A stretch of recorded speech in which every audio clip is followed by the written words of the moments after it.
धाराशिव जिल्ह्यातील शेतकऱ्यांच्या कृषी निविष्ठे बाबतीत जो भ्रष्टाचार झाला होता, काही अधिकाऱ्यांनी जो भ्रष्टाचार केला होता, याबाबतची तक्रार मी खरी पाडावा बैठकीमध्ये केली होती.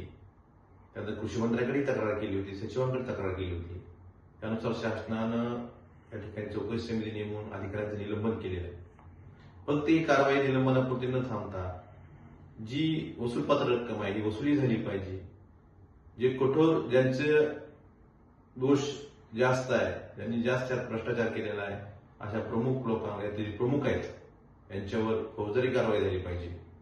आणि मला शासनाला एवढंच सांगायचंय की ही योजना आपण डीबीटीद्वारे केली, त्यात पारदर्शकता येऊ शकते.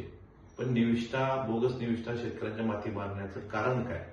हा प्रकार फक्त धाराशिव जिल्ह्यापुरता नाही तर पूर्ण महाराष्ट्रभर या कृषी निविष्ठाच्या बाबतीत खूप मोठ्या तक्रारी शेतकऱ्यांच्या. शेतकऱ्यांना निविष्ठा वेळेत मिळत नाही, मिळाल्या त्या बोगस मिळतात.